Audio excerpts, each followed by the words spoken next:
Good day, YouTube. I think it's the 15th of March, 2020. Happy Coronavirus Day, I guess. Anyway, we're just kind of in the shop today. I'm actually working on this welder again. I know I've done some videos for this on this Honda welder generator, and I kept having fuel delivery issues. And I get frustrated. I push it off to the corner, think about it for a month or two, and then come back and work on it again. And I'll go over with you what has occurred, and then I think I've actually finally figured it out. Mostly my fault, possibly. So what I've got is this had a fuel solenoid shutoff factory built in right there. And I was told when I got it that that thing was junk. And maybe it was. So I bought an aftermarket one because that one is like, can't remember, 150 bucks. You have to buy it in pieces. Time you piece it all together, it's $140, $50 or something like that. I put it in and everything worked fine. Did videos on it, ran good, ran all day. Let it sit for a couple weeks, come back in, try and start it. It'd run for a little bit and shut off. Wasn't getting fuel. So I bought another one and I put it on. And it ran great. And it sat for a couple weeks and then wouldn't get fuel again. So the last time I put an electric fuel pump on it, a filter, and another solenoid valve. So I've bought 3 of them dang things now. And ran good. Sat for a couple weeks. Wouldn't work. Dang it, what am I doing? I just get frustrated. I push the thing off in a corner. Well, this thing's fairly large. Might need to use it one day. Might want to sell it one day. I don't know, but I got to get it right. So, I go online. I'm looking for another solenoid valve. It dawned on me what I'm looking at. Okay, hang on. So every time I'm buying a solenoid valve, I try to buy better than I bought before. Solid brass, blah, blah, blah, real heavy. And here's the last one that quit working. Well, I bought one good for gas, right? It'll do all kinds of liquids, and it'll probably do propane, and it said it would do gas. Then I realized that I don't think they mean gasoline. I think they mean gas like natural gas, like propane, that type of deal. And I think what I'm buying is something with like a plastic seat in what was billed to be a solid brass valve, and the gasoline's actually eating the seat, or the seat, or the needle, or the whatever does the closing of this valve. So in the meantime, I'd actually bought one more. It's still in the box. I actually haven't opened it, so I'll find some use for it. So I've spent like $100 on these dang things, maybe more.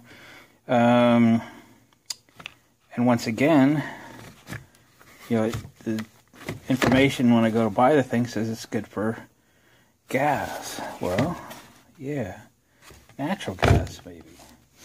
So what can I use? Then it dawned on me, I used to, eons and eons ago, when I was probably still about 17 years old, I had to start some pickup with a canopy on it, and I put another fuel tank in the rear, and I used a switch to operate a solenoid valve that's designed to switch tanks from one to another. So I got, hey, that's a better idea. So I ordered one.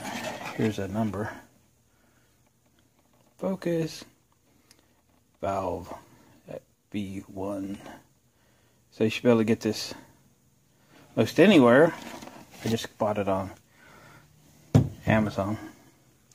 So this is designed to take one outlet from 2 inlets, so from 2 different tanks. So all I really need to do is figure out which one of those works when the valve is operated, and then plug the other one off. So I'll venture to do that. And now this one should last. This is a real, selector valve. I shouldn't have any trouble with this one. So after 1, 2, 3 of these. 4 if you count that one. I didn't keep the other ones. I think maybe I'm finally onto something here. So I just thought I'd do a video on this thing, and you can learn from my trials and tribulations if you're trying to do something similar to this. So I actually bought a second electric fuel pump for my Cushman truckster because the mechanical fuel pump's going bad on it.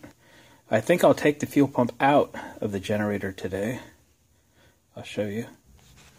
So I'll take that fuel pump out, which I used the key switch that turns this on and used to open up the fuel valve to operate the relay. Then I tied the relay into the battery so that you know, when you turn the switch on, the relay operates, turns on the fuel pump, opens up the valve, and allows fuel to flow. And it worked fine until the valve went out. Again, number 3.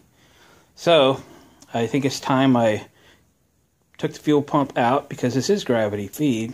It was more of an experiment than anything.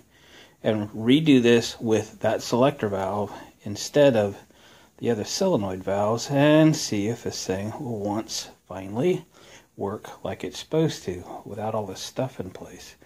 Alright, without further ado, I'm going to just rip and tear it off camera, then we'll come back and see if I was successful. See you in a bit. Okay, I took the old, or the new, electric fuel pump out and put that new selector valve in, and it works. I think I finally have it after literally months of experimental parts and pieces. Let's fire it up.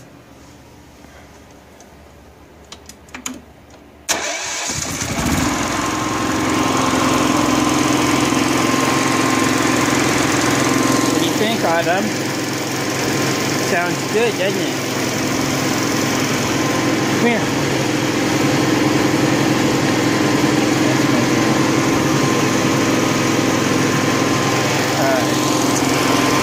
She's not scared of the noise, but she's not real happy about it.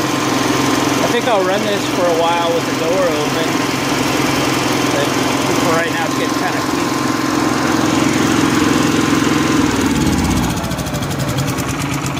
I'll get her button back up again. I just kind of watch for fuel drips. Just give everything a little extra tight, and we'll close this thing up. Hopefully for the last time. I'm tired of messing with it, to tell you the honest truth. And I don't think I'm going to keep it just physically. Man, it's so big. I got so much stuff around there. I would really like to keep it, but you know, you can't keep everything, right? Anyway, so I got that awning light at a yard sale last weekend for $1. I just running it for fun. Alright, gang, we'll end this video here on this 170 amp Honda gasoline powered Welder 4,000 watt generator. Again, fuel system resolved. Knock on wood, I hope. Gang, thanks for watching. Look forward to your comments. If you're not subscribed, please consider doing so. We'll catch you guys on the next one.